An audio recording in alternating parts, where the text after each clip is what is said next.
Hello friend, जय हिंद जय भारत। मैं मोहम्मद रहीम मोहम्मद स्काउट वाला एकेडमी की तरफ से तहे दिल से आपका स्वागत करता हूं। आज हम शुरू करने जा रहे हैं हिस्ट्री। जी हाँ, जैसा कि आप जानते हैं, इतिहास एक ऐसा सब्जेक्ट है जो किसी भी तरह का कंपटीशन का एग्जाम हो, कोई भी एग्जाम हो, वनडे हो या टेस्ट, यानी कि चाहे छोटे एग्जाम हो या बड़े लेवल का एग्जाम हो, सारे के सारे एग्जामों में जो है हिस्ट्री से रिलेटेड क्वेश्चन अनिवार्य रूप से पूछे जाते हैं। पर होता क्या है कि आते हुए क्वेश्चन भी हम गलत करके चले आते हैं, क्योंकि इतिहास में कुछ छोटी छोटी बारीकियां भी है जिस पर हम ध्यान नहीं देते हैं। हम बात करने वाले हैं एडी और बीसी का, ईस्वी और ईसा पूर्व का। अब कुछ लोगों को ऐसा लग रहा है कि ये कौन सी बात है, पर हमने एक सर्वे एक तरह से समझ लीजिए किया इंटर कॉलेज और डिग्री कॉलेजों में। जब हम स्काउटिंग का ट्रेनिंग करा रहे थे तो उसमें हमने एडी और बीसी के बारे में बच्चों से पूछा, बीए के बच्चों से पूछा, पर किसी को एडी और बीसी के बारे में दो चार बच्चों को अगर छोड़ दिया जाए तो वो भी केवल इतना ही कि एडी मतलब ईस्वी और बीसी मतलब ईसा पूर्व। इससे ज्यादा कुछ भी उनको नहीं पता था कि क्यों एडी और बीसी पड़ा, या किस वजह से इसको रखना पड़ा, या क्यों इसको जो कि टाइमिंग को दो टाइम जोन में बांटा गया। तो आइए ये छोटी छोटी जो चीजें हैं आज इसको हम क्लियर कर देते हैं। ठीक है, तो देखिए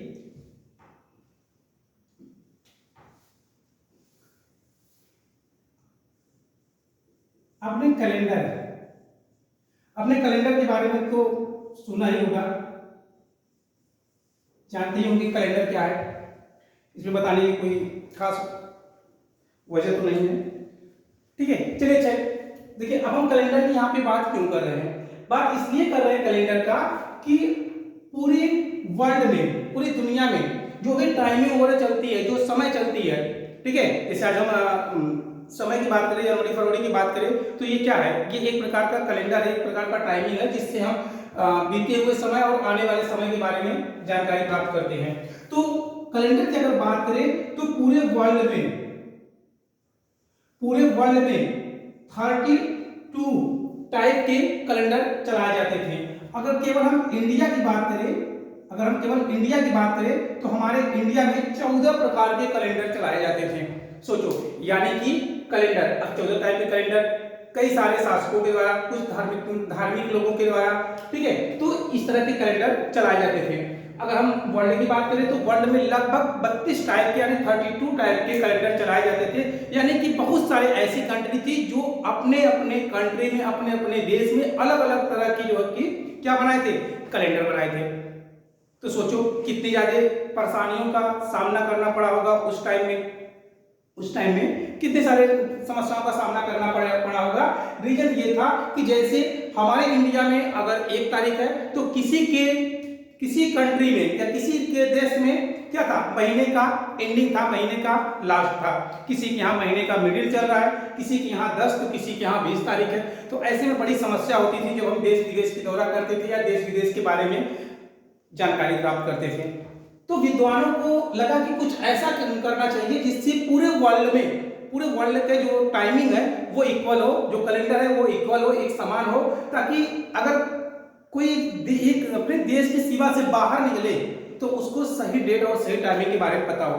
बाकी अब ये नहीं कहा जा सकता कि नहीं सब लोग अपने कैलेंडर को बंद कर दो, क्योंकि ये संभव नहीं है, ये संभव नहीं है। तो इसलिए किसी के ऊपर प्रेशर नहीं किया गया, मगर हाँ ये था कि एक ऐसी कैलेंडर बनाई जाए जिस कैलेंडर को पूरी दुनिया फॉलो करे, पूरी दुनिया फॉलो करे। तो ले लेकर आया क्या, ग्रेगोरियन कैलेंडर। अब ग्रेगोरियन कैलेंडर को तैयार किया गया था उस टाइम। ग्रेगोरियन कैलेंडर, अगर हम कैलेंडर की बात करें,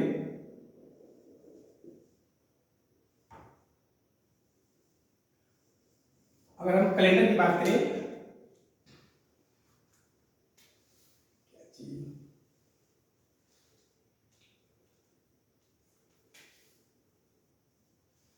अगर हम कैलेंडर की बात करें तो उस समय किस तरह के कैलेंडर चलाए जाते थे, थोड़ा इस पे भी नजर रखेंगे। देखो, एक था जूलियस कैलेंडर,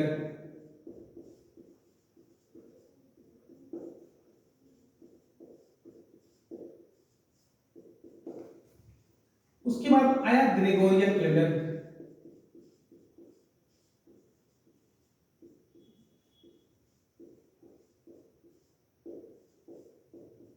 हमारे भारत में चल रहा था शक संवत।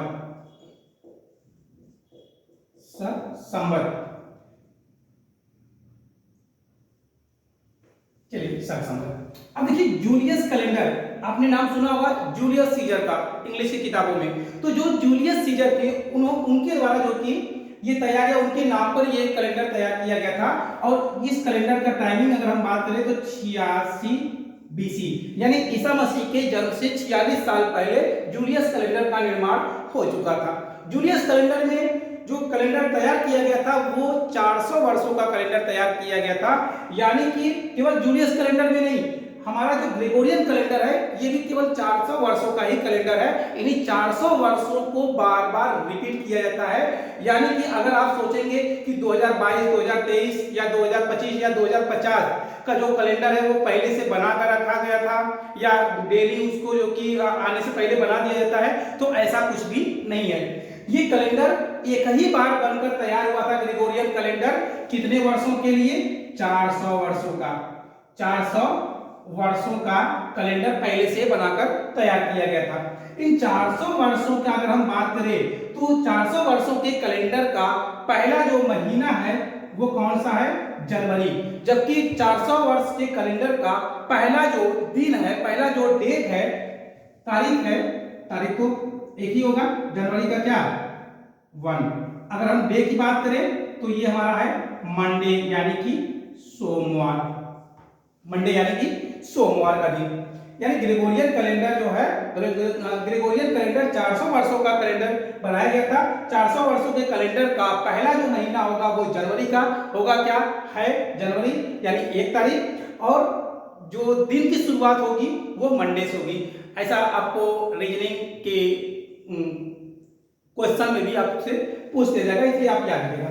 अब इसमें जो ये जूलियस कैलेंडर है ये सबसे प्राचीन कैलेंडर है, सबसे प्राचीन कैलेंडर है। इसी जूलियस कैलेंडर का करेक्शन यानी कि संशोधित जो रूप है वो ग्रेगोरियन कैलेंडर है। ग्रेगोरियन कैलेंडर रोम के राजा, रोम के पादरी, यानी जो रोम देश है तो वही के एक पादरी है ग्रेगोरियन पोप 13वां, ग्रेगोरियन पोप 13वां। इन्हीं के नाम पर इसका नाम ग्रेगोरियन कैलेंडर यानी कि इंग्लिश कैलेंडर, जिसको हम बोलते हैं इंग्लिश कैलेंडर, ठीक है, ये अंग्रेजी कैलेंडर है।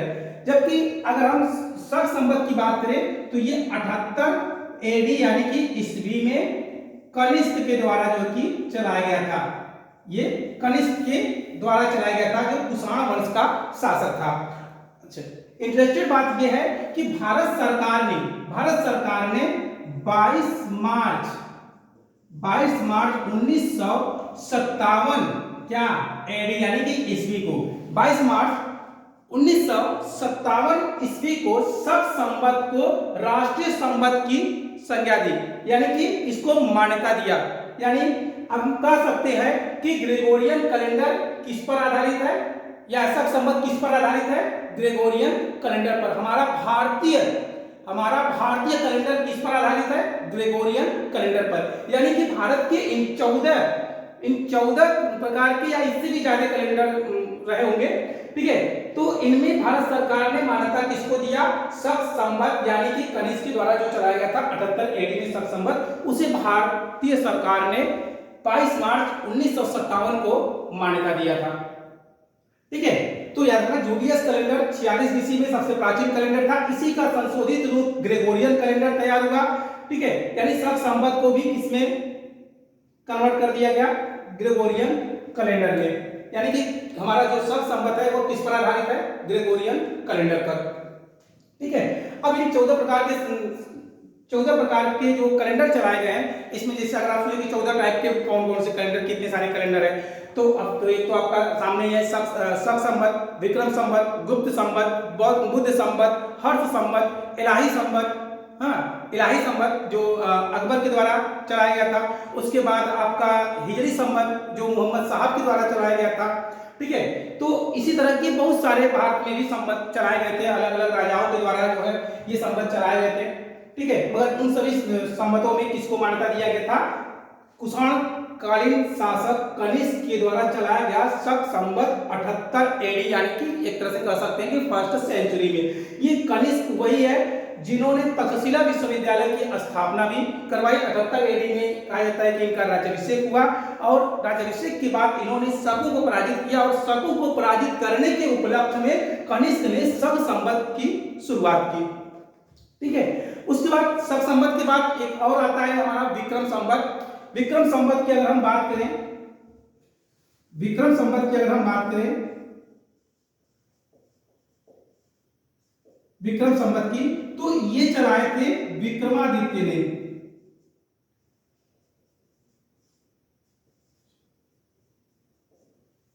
ये उज्जैन के शासक थे विक्रमादित्य। जो आप विक्रम बेताल धारावाहिक सीरियल वगैरह देखे होंगे ना, तो उसमें यही है विक्रम। ठीक है, एक चंद्रगुप्त विक्रमादित्य है, तो वो चंद्रगुप्त विक्रमादित्य गुप्त शासक है, तो वहां यहां पर उनसे नहीं मतलब है। ठीक है, तो विक्रम संवत किसने चलाया था? विक्रमादित्य ने चलाया था। कब चलाया था? ये 57 बीसी, ये 57 बीसी में चलाया गया था। क्या? विक्रम संवत। ठीक है, अब देखो विक्रम संवत और शक संवत, विक्रम संवत और शक संवत। शक संवत कब चलाया गया था? 78 एडी, यानी ये बीसी और ये एडी। तो विक्रम संवत और शक संवत ये दोनों को मिला दिया जाए, इन दोनों को मिला दिया जाए तो हमारा तैयार होता है क्या? राष्ट्रीय पंचांग। क्या तैयार होगा? राष्ट्रीय पंचांग। अब राष्ट्रीय पंचांग की अगर हम बात करें, राष्ट्रीय पंचांग की अगर हम बात करें, तो राष्ट्रीय पंचांग का पहला महीना जो होता है वो चैत्र का होता है और अंतिम महीना जो होता है वो फाल्गुन का होता है। अब आने वाला है फाल्गुन। ठीक है, चैत्र मतलब हमारा हो गया इंग्लिश में जनवरी और अंतिम महीना हमारा जो है वो दिसंबर। ठीक है, ये जनवरी है और ये दिसंबर का महीना है। तो इसलिए जो इतना है तो भी इरेज करना पड़ जाएगा।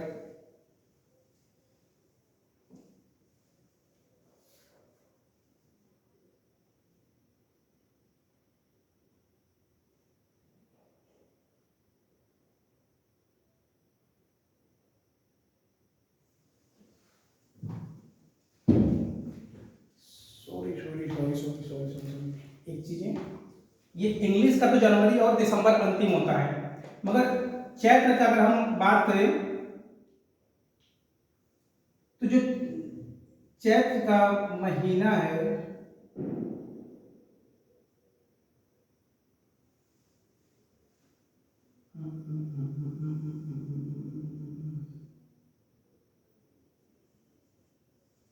मार्च,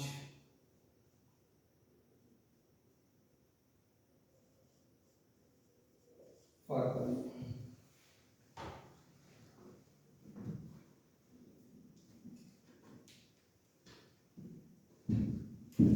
ठीक है, जो चैत्र है वो इंग्लिश अंग्रेजी कैलेंडर का मार्च है और जो फाल्गुन है वो अंग्रेजी कैलेंडर का फरवरी का महीना होगा।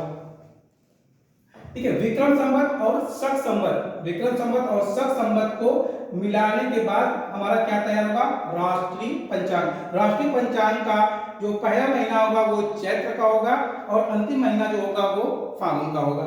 ठीक है,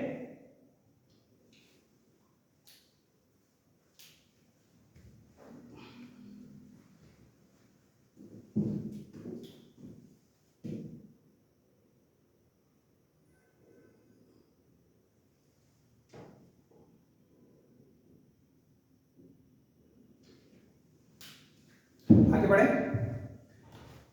देखिए एक चीजें और आपको बता दें कि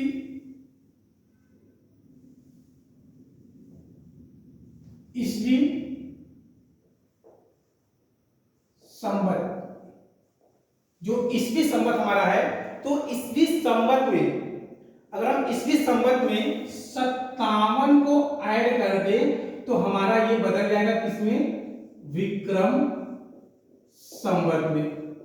ईस्वी संवत में अगर हम 57 को ऐड कर दें तो हमारा किसमें बदल जाएगा? विक्रम संवत में। उसी प्रकार विक्रम संवत में अगर हम 78 को ऐड कर दें तो ये हमारा बदल जाएगा किसमें? ईस्वी संवत में। यानी कि अगर कोई भी ईयर, कोई भी साल अगर ईस्वी संवत में दिया है तो उसमें अगर हम 57 को ऐड कर दें तो वो बदल जाएगा विक्रम संवत में। और कोई विक्रम संवत अगर दिया हुआ है, कोई विक्रम संवत का ईयर यानी कि साल दिया हुआ है, उसमें अगर हम 78 को ऐड कर देंगे तो वो बदल जाएगा किसमें? ईस्वी संवत में। कभी कभी कैलेंडर के क्वेश्चन, रीजनिंग में ये क्वेश्चन, इस तरह का क्वेश्चन पूछ देता है। ठीक है। अच्छा, अब एक चीज और थोड़ा सा इसमें जान लीजिए कि जो ग्रेगोरियन कैलेंडर है इसकी जो शुरुआत हुआ था वो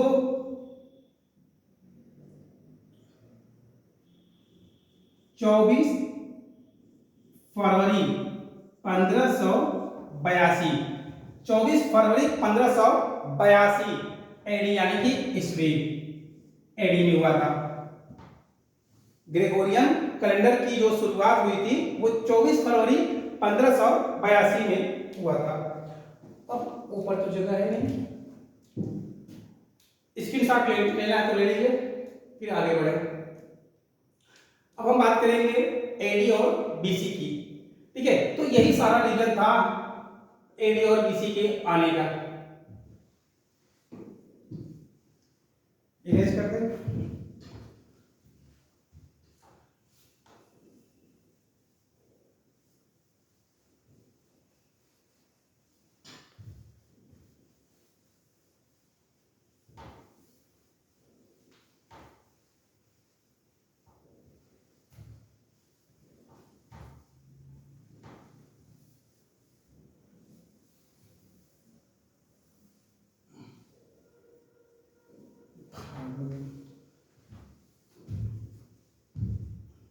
देखिए, आपने नाम तो जरूर सुना होगा क्राइस्ट। क्राइस्ट मतलब ईसा मसीह का।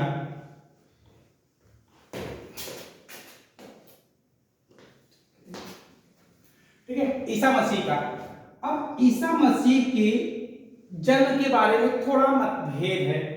मतभेद क्या है? कुछ लोग इनके जन्म को 25 दिसंबर को मानते हैं। 25 दिसंबर, जैसे कि आप लोग जानते होंगे कि क्रिसमस डे के रूप में मनाया जाता है। ठीक है, 25 दिसंबर को क्रिसमस डे के रूप में मनाया था। कहा था कि इस दिन जो है क्राइस्ट यानी ईसा मसीह का जन्म हुआ था। पर कुछ लोग 1 एडी को इनके जन्म को मानते हैं। 1 एडी मतलब फर्स्ट सेंचुरी को। कुछ लोग 6 बीसी को इनके जन्म को मानते हैं।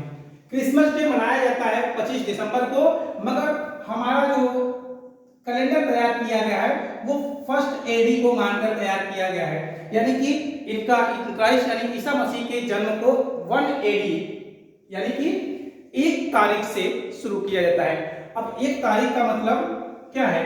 यानी कि 0001, और ये 001 अभी ना तो कोई ईयर, कोई साल हुआ है, ना कोई अभी महीना कंप्लीट हुआ है, केवल क्या हुआ है 1। और ये जो 1 तारीख है, क्योंकि 30 या 31 तारीख बीतेगा तब तो 1 महीना होगा, फिर 12 यानी 11 महीना कुछ दिन होने के बाद जब हम 12वें महीना में जाएंगे तब जाकर हमारा ईयर तैयार होगा। तो ये जो 1 तारीख है ये कौन सा महीना की शुरुआत है? जनवरी की। और जो 1 तारीख है ये दिन कौन सा होगा? मंडे का। इससे हम ये भी कह सकते हैं कि ईसा मसीह का जो जन्म हुआ था वो मंडे को हुआ था। खैर, जो भी करें, ठीक है। चलिए आते हैं यहाँ पे कि क्राइस्ट यानी ईसा मसीह का। अब बात यह है कि जब 32 टाइप के कैलेंडर थे और कैलेंडर की शुरुआत बहुत पहले से ही चल रही है, ईसा मसीह के जन्म से पहले से। अब ये आपने देखा यहाँ पर कि सबसे प्राचीन कैलेंडर में रखा गया है जूलियस कैलेंडर को, जो कि 86 बीसी का है।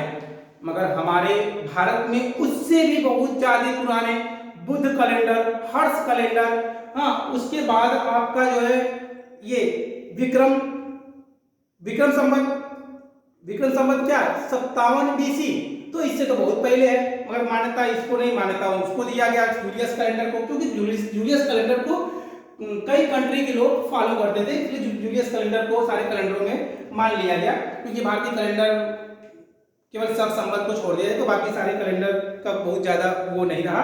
हाँ हिजरी संवत की अगर बात करें, हिजरी कैलेंडर की, तो ये उस समय पूरे मुस्लिम कंट्री में लागू था और पूरी मुस्लिम कंट्री में चलाए जाते थे, मगर उनको भी मानना पड़ता है किसको, ग्रेगोरियन कैलेंडर को, क्योंकि ग्रेगोरियन कैलेंडर के अकॉर्डिंग ही सारा चीजें चल रही है, यानी कि इंग्लिश कैलेंडर के आधार पर।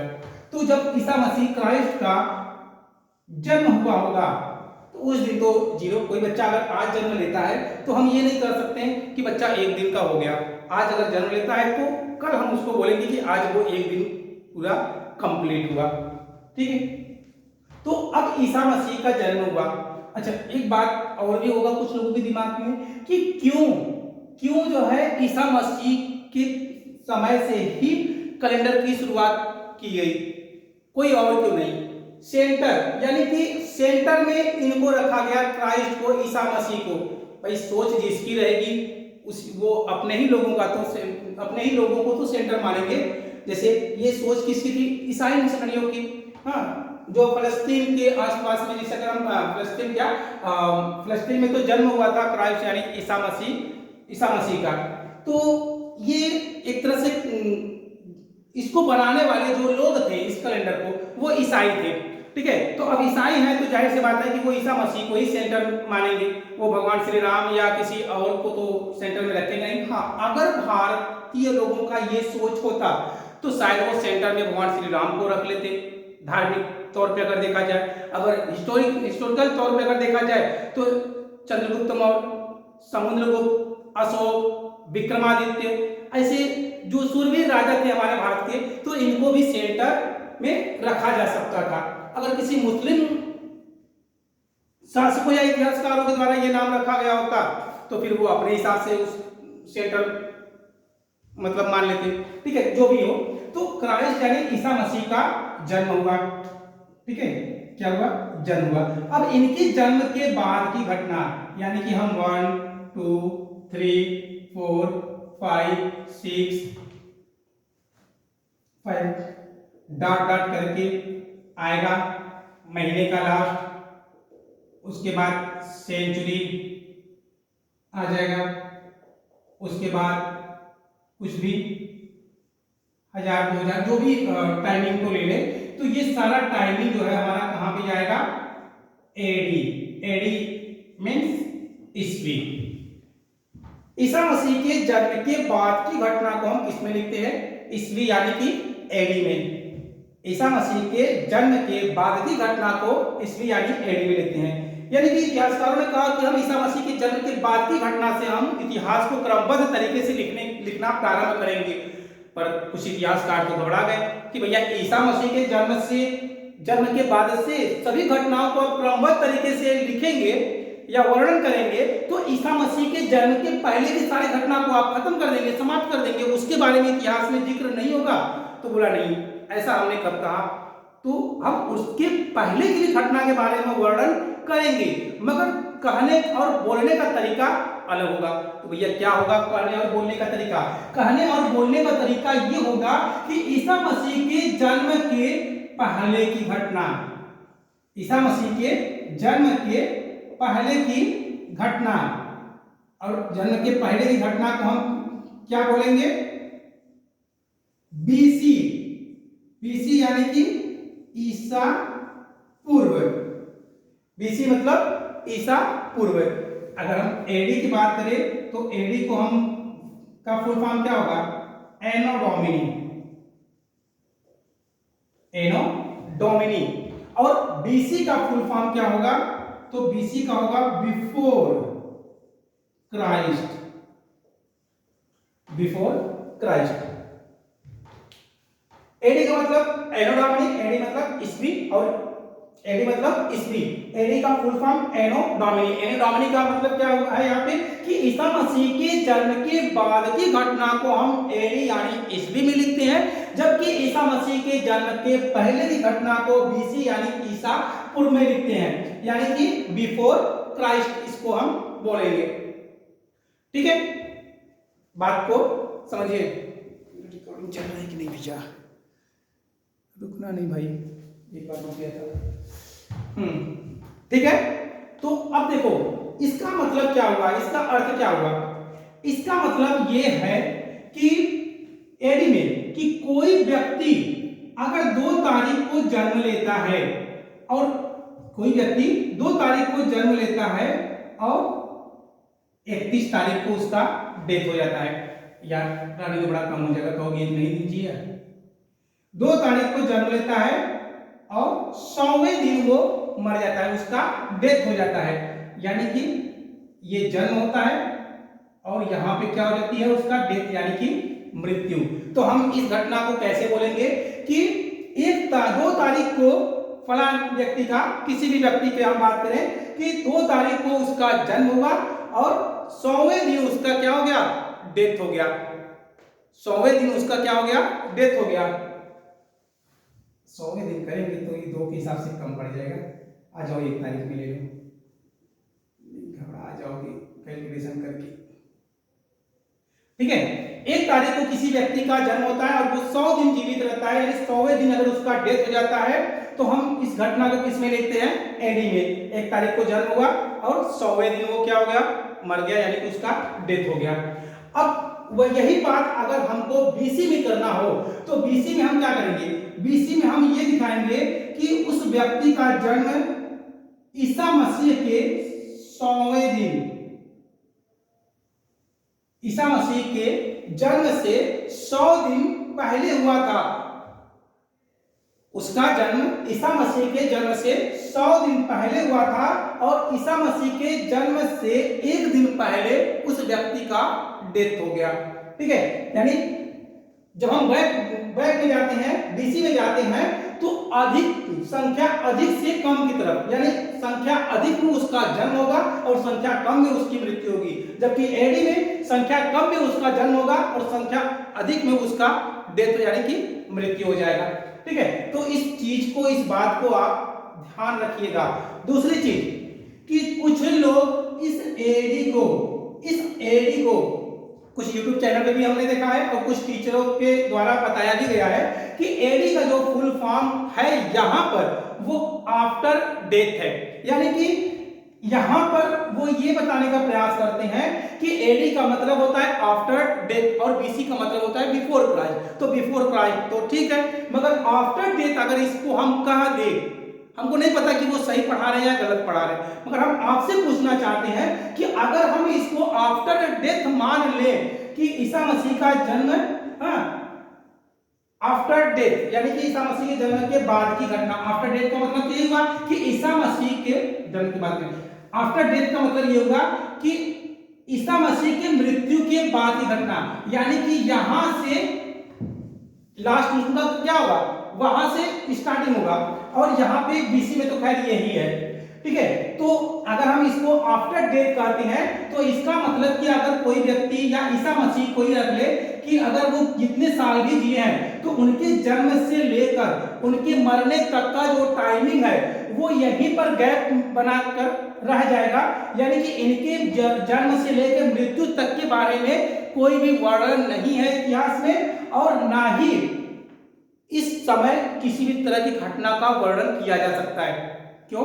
क्योंकि आपने आफ्टर डेथ इसको कह दिया तो घटना क्या होगा, एडी के बाद से, उनके मरने के बाद की घटना को आप बता रहे हैं और उनके जन्म के पहले घटना को बता रहे हैं, मगर जब तक वो जीवित रहे तब तक की घटना का वर्णन आप नहीं कर रहे। तो इसलिए आफ्टर डेथ कहना क्या हो जाएगा, गलत हो जाएगा।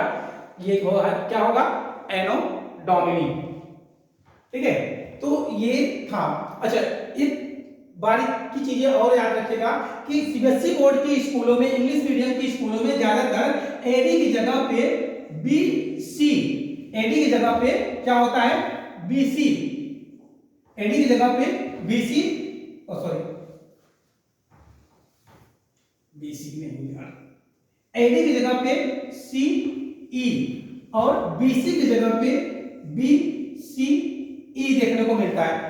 अब सोचेंगे कि ये सी ई और बी सी ई क्या है, तो सी ई का मतलब होता है कॉमन एरा, सी ई का मतलब होता है कॉमन एरा, और बी सी ई का मतलब होता है बिफोर कॉमन एरा, यानी कि कॉमन एरा, कॉमन एरा को अब बीसी में जाएंगे तो बीसी मतलब बी को लगा देंगे, बैक में जा रहे हैं तो बी लगा देंगे, बिफोर मतलब पहले, ठीक है। तो इसको हम बिफोर कॉमन एरा कहेंगे और उसको हम कॉमन एरा कहेंगे, कि इसको एडी यानी कि एसबी को और बीसी यानी ईसा पूर्व को बीसीई के रूप में देखने को मिलता है, ठीक है। तो ये था एडी और बीसी का कंसेप्ट है। आई थिंक कि आपको समझ में आ गया होगा और दोबारा आपको जानने और पूछने की जरूरत नहीं पड़ेगा, ठीक है। जैसे कहने का मतलब ये है कि अगर हम बीसी में जाएं, अगर हम बीसी को छोड़ देंगे तो क्या होगा, बहुत सारे घटनाओं के बारे में हमको जानकारी नहीं मिलेगा। जैसे 326 बीसी में क्या हुआ था, 326 बीसी में भारत पर सिकंदर का आक्रमण हुआ था, सिकंदर का अटैक हुआ था। इस घटना को हम कैसे वर्णित करेंगे कि ईसा मसीह के जन्म से 326 साल पहले हमारे भारत पर सिकंदर का आक्रमण हुआ था। 261 बीसी, 261 बीसी में क्या हुआ था, 261 बीसी में अशोक ने कलिंग पर अटैक कर दिया, यानी कि कलिंग युद्ध, कलिंग वार हुआ था, कलिंगा वार, ठीक है, 261 में। अच्छा, इसके हम और पीछे जाएं तो 600 बीसी में हमारे भारत में 16 महाजनपदों का उदय हुआ, यानी ईसा मसीह के जन्म से 600 साल पहले क्या हुआ था, महाजनपदों का उदय हुआ था। हमारा अखंड भारत 16 महाजनपदों में बटा हुआ था। 1500 बीसी की घटना क्या है, 1500 बीसी में हमारे भारत में वैदिक सभ्यता का समय था। अगर हम 3000 बीसी में जाएंगे तो सिंधु घाटी सभ्यता यानी कि हड़प्पा सभ्यता या कहले कांस्य युगीन सभ्यता का समय चल रहा था, ठीक है। तो अगर हम इसको बीसी के बारे में जिक्र नहीं करते तो ये सारे के सारे इतिहास हमारा क्या हो जाता, गायब हो जाता। हम अपने पूर्वजों के बारे में, अपने शूरवीरों के बारे में, अपने महान राजाओं के बारे में नहीं जान पाते कि क्या था, कैसे था, हमारी सभ्यता क्या थी, हमारी सिविलाइजेशन क्या था, हमारे पूर्वज क्या करते थे, कैसे रहते थे, किस दौर से गुजरे। तो ये सारी चीजों से हम क्या होते हैं, अनभिज्ञ होते हैं, ठीक है। तो आई होप कि आपको समझ में आ गया होगा। खैर, अगर कुछ ऐसा अगर आपको लगेगा तो आप कमेंट बॉक्स में कमेंट करके आप अपने सुझाव को दे सकते हैं। और आपसे रिक्वेस्ट है कि चैनल को लाइक एंड सब्सक्राइब करें, लाइक करें या ना करें, मगर उसको शेयर कर दें और सब्सक्राइब कर दें, ताकि अन्य लोगों को भी इसके बारे में पता चल सके। Thank you.